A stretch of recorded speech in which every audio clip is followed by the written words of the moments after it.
Good morning प्यारे बच्चों। आज डेट 11 सितंबर। हम करेंगे वर्कशीट नंबर 1। कौन से सब्जेक्ट की? सोशल साइंस की। सोशल साइंस में ज्योग्राफी। ठीक है। अब बच्चों देखो, क्लास 8 के लिए वर्कशीट है और एक अच्छी बात मैं आपको बताती हूँ कि आपकी कल सब्जेक्ट की वर्कशीट नहीं आएगी। ठीक है, लेकिन जो कॉमन वर्कशीट होती है ना, 6th, 7th और 8th तीनों की आती है एक ही वर्कशीट, वो वाली आएगी, लेकिन सब्जेक्ट की नहीं आएगी। तो इसलिए ये जो चैप्टर है इसको आराम से समझना। ये आपकी वर्कशीट 1 जो है ये आपकी ज्योग्राफी के पहले चैप्टर में से ली गई है। ठीक है, तो ये आप पहला चैप्टर भी साथ पढ़ना चाहें तो पढ़ सकते हैं। ये देखिए, पहला चैप्टर का क्या नाम है? रिसोर्सेज। ठीक है, ये सारा का सारा सब कुछ आपके रिसोर्सेज ही बताएगा। ठीक है, जैसे आपका वाटर है, इलेक्ट्रिसिटी है, रिक्शा है, वेजिटेबल्स हैं, टेक्स्ट बुक है, तो ये सब क्या है? इनमें एक चीज कॉमन है, क्या कि ये कुछ ना कुछ काम आती है। ठीक है ना, तो ये चैप्टर अगर आप पढ़ना चाहो, जो बच्चे पढ़ना चाहे तो पढ़ सकते हैं। तो पहले हम फटाफट एक बार रिसोर्सेज को समझते हैं। ठीक है, रिसोर्सेज होते क्या हैं? ठीक है, रिसोर्सेज ऐसी चीजें, ऐसी ऑब्जेक्ट कह लो। ठीक है, ऑब्जेक्ट जो होती है, वस्तुएं होती है, ऐसे ऑब्जेक्ट, ठीक है, जिनकी कुछ यूटिलिटी हो, जिनकी कुछ वैल्यू हो। ठीक है, तो वो रिसोर्स होते हैं। यूटिलिटी का मतलब है जिन्हें यूज किया जा सके, जो किसी काम आ सके। ठीक है, अब आप कहोगे मेरा फ्रेंड मेरे बहुत काम आता है, तो क्या वो रिसोर्स है? बिल्कुल है। ठीक है, रिसोर्सेज। ठीक है, तो वो रिसोर्स है। अब आप कहोगे कि मैम मैं पेन से लिखता हूँ, ये मेरे बहुत काम आता है, क्या ये रिसोर्स है? बिल्कुल है। ठीक है ना, तो अब किसी भी चीज को रिसोर्स होने के लिए दो चीजों की जरूरत पड़ती है कि एक तो उसका कुछ काम होना चाहिए, वो यूज में आना चाहिए, और दूसरा उसकी कुछ कीमत होनी चाहिए। अब कुछ चीजें ऐसी होती हैं जिनकी कीमत कैसी होती है? इकोनॉमिक कीमत, यानी कि उसको बेचने से उसको बेचने से या फिर उसको बाजार में ले जाने से उसकी कुछ वैल्यू है। जैसे ये पेंसिल है, इसकी कुछ इकोनॉमिक कीमत है। इकोनॉमिक यानी कि कुछ पैसे आते हैं इससे। अब मान लो आपके घर पेंसिल की दुकान है, तो आप इसको बेच सकते हो, पैसे ले सकते हो। अब कुछ चीजें हमारी ऐसी होती हैं जिनकी वैल्यू तो होती है, लेकिन इकोनॉमिक वैल्यू नहीं होती है, पैसे वाली वैल्यू नहीं होती है। जैसे हमारा पार्क हो गया, ठीक है, और एक बहुत ही ब्यूटीफुल जो लैंडस्केप हो गया।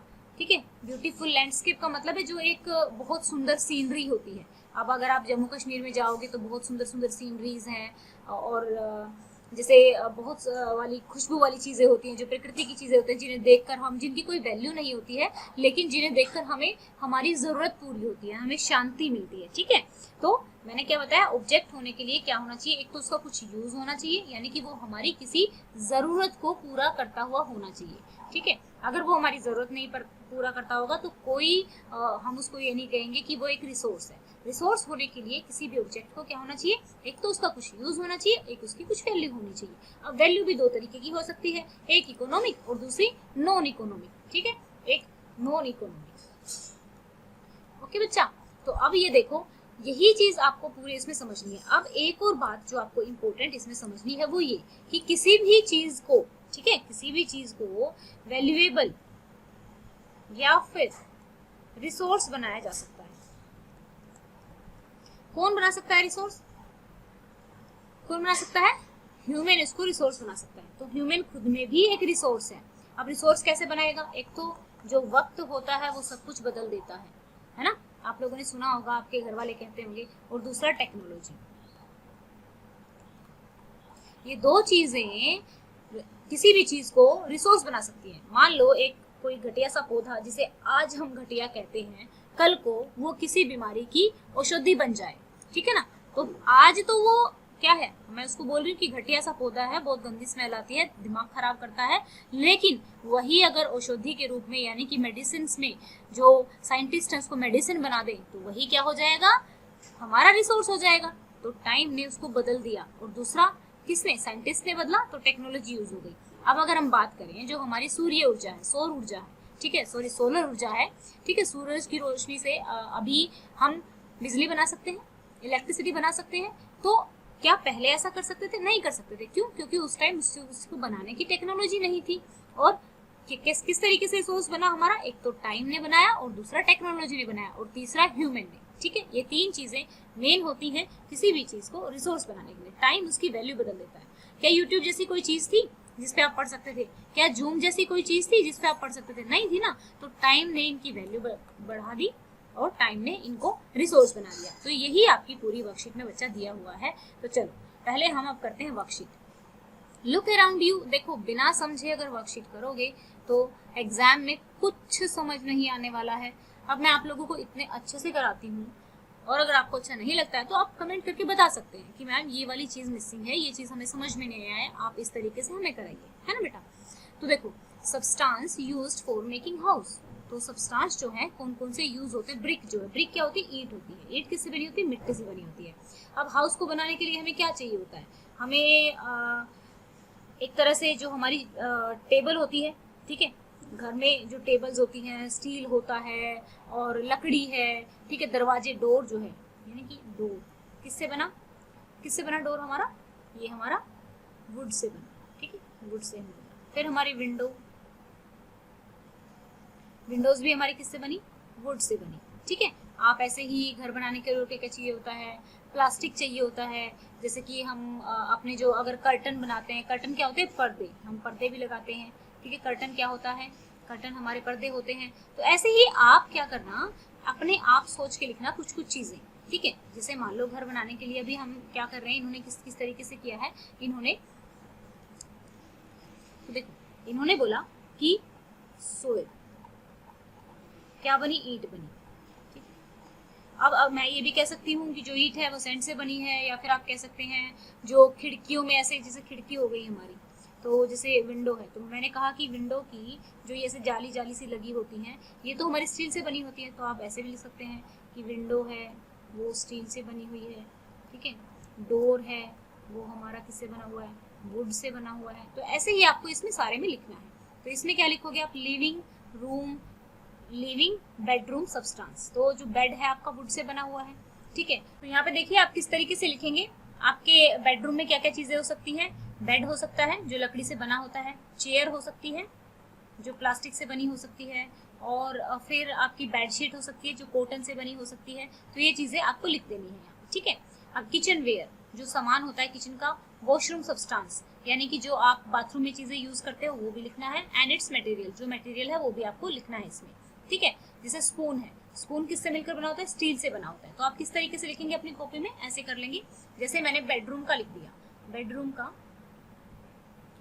का मैंने लिखा, तो बच्चों मैंने क्या लिखा? देखो मैंने लिखा बेडशीट बनती है कॉटन से, लैंप है अगर जो आपका बेडरूम होता है लैंप होता है उसमें प्लास्टिक से बनता है, और बेडरूम में कई बार शीशा भी होता है, मिरर भी होता है, तो वो ग्लास से बनता है।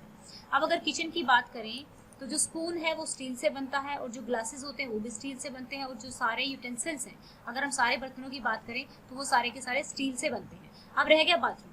बाथरूम में जो आपकी टूथब्रश है, ठीक है, टूथब्रश है वो किससे बनती है? प्लास्टिक से, ठीक है। और भी आप चीजें इसमें लिख सकते हैं अगर आप लिखना चाहें तो। अब आगे चलते हैं फूड उन्होंने पूछा है, देखेंगे वर्कशीट में क्या पूछा है, इस वाले चीज में क्या लिखना है आपको। ये वर्कशीट में तो छोटा छोटा लिखा हुआ है तो पूरा नहीं आएगा, तो आपको अलग से ही लिखना पड़ेगा, ठीक है ना। यहाँ पे फूड हुई ईट, ग्रो नेचुरली यानी कि राइस जो है वो अपने आप ही आता है। कुछ ऐसे फूड होते हैं जो मम्मी वगैरह बनाते हैं, है ना, तो हम जो रॉ मटेरियल होता है उसको यूज करके बनाते हैं। तो आपको क्या लिखना है? राइस, व्हीट, कैरेट, पल्सेस, जो भी फूड आपके मन में आता है आप लिख सकते हैं, या फिर वेजिटेबल्स। तो वो सारी चीजें आपको फूड वाले सेक्शन में लिख देनी है।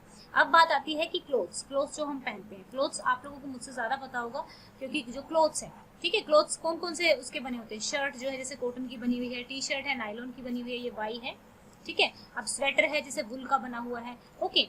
फिर लास्ट में थोड़ा सा मुश्किल हो सकता है ये वाला, any other substance. Fossil fuels क्या होते हैं? जो बहुत बहुत सालों में जिनको बनने में लगता है, तो फ्यूल्स जैसे कि आपका फॉसिल फ्यूल्स में आप क्या क्या लिखोगे? कोल, पेट्रोलियम, नेचुरल गैस, ओके। तो ये तो हमारा क्वेश्चन हो गया। अब देखो बच्चा इसमें इन्होंने पूछा है कि नाउ, जैसे कि मैंने आपको बताया था कि हमारे जो सब्सटेंस है उनको हमें दो कैटेगरी में बांटना है, जिन सब्सटेंसों की कुछ इकोनॉमिक वैल्यू हो और जिन सब्सटेंसों की कुछ इकोनॉमिक वैल्यू ना हो, ठीक है ना।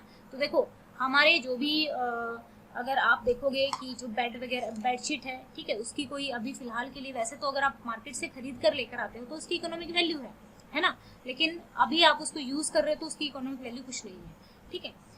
तो अभी यहाँ पर तो बहुत सारी चीज़ें ऐसी होंगी जिनकी इकोनॉमिक वैल्यू है, क्योंकि बेडशीट की वैसे तो इकोनॉमिक वैल्यू है, लेकिन फिलहाल हम इसको यूज़ कर रहे हैं तो अब उसकी इकोनॉमिक वैल्यू नहीं रही, ठीक है। क्योंकि लेकिन अगर आपकी जो ब्रिक है, ठीक है, ब्रिक है, उसकी इकोनॉमिक वैल्यू है, अगर आप उसे दोबारा बेचोगे, दोबारा घर बनाने के लिए बेचोगे तो वो बिक जाएगी, ठीक है। ऐसे ही आपका जो स्पून है, स्पून की कोई इकोनॉमिक वैल्यू फिलहाल नहीं रही क्योंकि आपने उसको यूज़ कर लिया। लेकिन जैसे आपके वीट है, आपके घर में अगर वीट है यानी कि राइस और वीट यानी कि गेहूं और चावल है, तो आप अगर चाहो तो बेच सकते हो।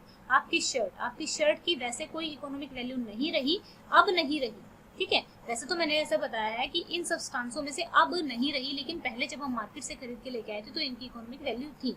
और अगर मान लो ये क्वेश्चन ना पूछा होता कि ऊपर दिए गए सब्सटेंस में से हम कैसे कैटेगराइज करेंगे, तो यहाँ पे आपको लिखना है कि नाउ इनकी वैल्यू नहीं रही है, लेकिन अगर हम मार्केट से खरीद के लाते हैं तो इनकी वैल्यू होती है। अब देखिए, do you believe that both are important, give reason, तो आपको रीजन भी देना है। तो कैसे लिखेंगे, yes both are important for us, ठीक है। क्यों इम्पोर्टेंट फॉर अस? एक ही चीज बताई थी, बिकॉज, क्या लिखोगे, बिकॉज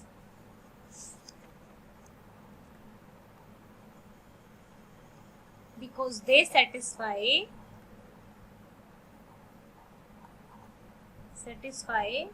human needs, ठीक है, ये लिखोगे। तो ये हो गया हमारा आंसर इसका, ठीक। अब हम देखेंगे अगला कंसेप्ट हमारा क्या है, टाइम एंड टेक्नोलॉजी। देखो, आपको कल कोई वर्कशीट नहीं आएगी 8वीं क्लास की, वो एक वर्कशीट जो है वो कॉमन तो आएगी ही, तो आप लोगों को बहुत अच्छे से कर लेना है इसको, ठीक है ना, अच्छे से करेंगे इसको। अब देखो, टाइम एंड टेक्नोलॉजी क्या है, बहुत इंपॉर्टेंट फैक्टर है, ठीक है, जो सब्सटेंस को चेंज कर सकते हैं रिसोर्स में, जो मैं आपको समझा चुकी हूँ। अब जैसे मेडिसिनल प्लांट है, ये मैंने आपको बता दिया। पेटेंट का मतलब क्या होता है, आप लोग जैसे क्या करते हैं, जैसे अपना कॉपीराइट, कोई आपका कोई आइडिया है और आपका कोई आइडिया चुरा ले, तो आपको तो लॉस हो गया ना, तो इसके लिए गवर्नमेंट पेटेंट करवा देती है। अगर आप अपना आइडिया गवर्नमेंट में जाकर रजिस्टर करा दोगे कि भाई ये मेरा आइडिया है, और अगर बाद में कोई इसको यूज करेगा तो उसको मेरे को पैसे देने पड़ेंगे, ठीक है, तो वो रिसोर्स बन जाता है। अब टेक्नोलॉजी और पेटेंट क्या होता है, एक्सक्लूसिव राइट होता है किसी आइडिया का या फिर किसी इनोवेशन का। ओके बच्चों, अब देखो क्वेश्चन नंबर 3 में आप देखेंगे, now ask your elder family members about the few substance which you are using now but were not able when they were of your age. तो अपने फैमिली मेंबर से आप कह सकते हैं कि नाउ आप क्या क्या यूज कर रहे हैं, now we are using, now we are using laptops, ठीक है, mobiles which were not used by our elders in their times, ठीक है। लैपटॉप्स और मोबाइल और भी कोई चीज़ें आपको याद हैं, जैसे सोलर एनर्जी है, आप वो भी लिख सकते हैं, ठीक है। अब यहाँ पे देखेंगे अगला क्वेश्चन क्या है, अगले क्वेश्चन में try to think what made it possible. तो सिंपल सा आपको आंसर लिखने हैं, it is made possible by time and technology, ठीक है।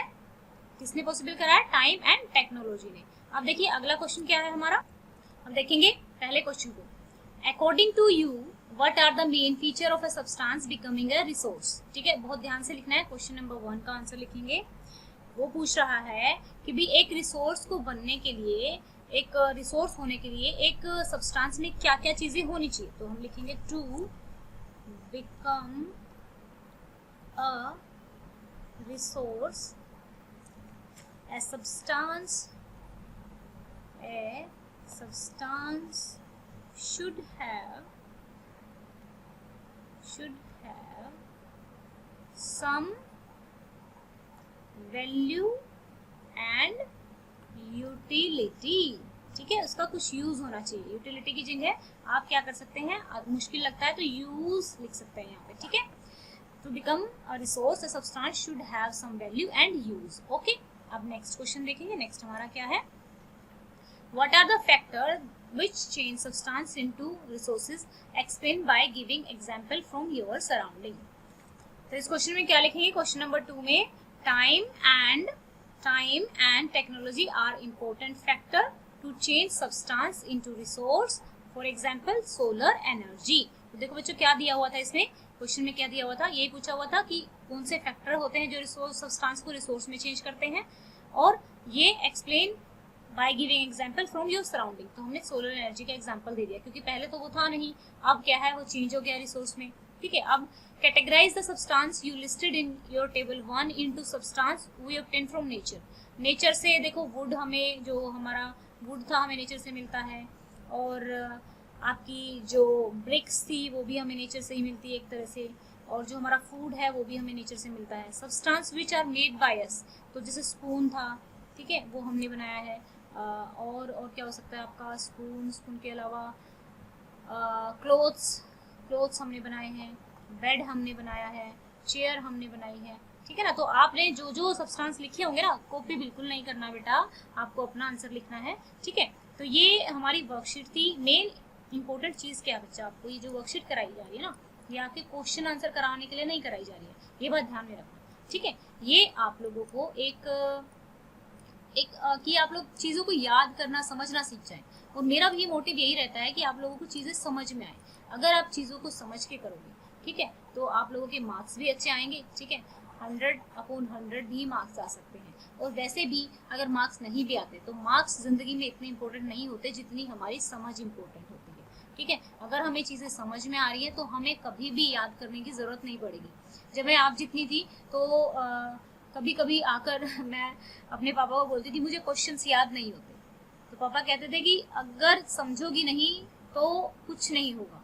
ठीक है, तो उस टाइम मुझे चीज़ें इतनी मुश्किल लगती थी, लेकिन बाद में धीरे धीरे जब मुझे समझ में आने लगी तो मुझे कभी कोई चीज़ याद करने की ज़रूरत नहीं पड़ी। तो आप लोगों भी को क्या करना है, मैं समझाती हूँ, अगर कोई चीज़ नहीं समझ में आती है तो आप कमेंट करके लिख ही सकते हैं, तो मैं आपको अगली वीडियो में समझा दूंगी। और हाँ, कल की शायद 8th की ही वर्कशीट थी, उसमें एक क्वेश्चन में क्या था, उसमें ये पूछा हुआ था कि जो चूड़ियाँ हैं, ठीक है, चूड़ियाँ हैं वो और किस किस चीज़ से मिलकर बनती है, तो कांच से बनती हैं, ठीक है, सोने से बनती हैं, चांदी से बनती हैं। ठीक है, वो क्वेश्चन मैंने गलत पढ़ दिया था तो उसको ठीक कर लेना। वैसे मैंने फर्स्ट कमेंट एक बार देख लिया करो, जो सबसे पहला कमेंट होता है ना, तो उसको एक बार देख लिया करो कि उसमें मैंने क्या लिखा हुआ, उसमें आपके लिए कोई इंपॉर्टेंट इन्फॉर्मेशन ही होती है। ओके बच्चों, तो ये था हमारा आज का वर्कशीट, और अपना चेक। अगर आपको हमारे पढ़ाने का तरीका पसंद है तो आप वीडियोस को लाइक कर सकते हैं, चैनल को सब्सक्राइब कर सकते हैं, क्योंकि आपके लाइक करने से हमारा मोटिवेशन बढ़ता है, और ज़्यादा अच्छी वीडियोस और ज़्यादा इजी वे में समझाने के लिए हम और कोशिश करते हैं, क्योंकि आप लोगों के लाइक हमें मोटिवेट। दूसरी बात, आप लोगों का कोई भी डाउट तो आप कमेंट बॉक्स में लिख सकते हैं, और साथ में अपनी क्लास जरूर लिखें ताकि हमें पता लगे कि किस लेवल का कंसेप्ट आपको समझाना है। Thank you, have a nice day, may God bless you.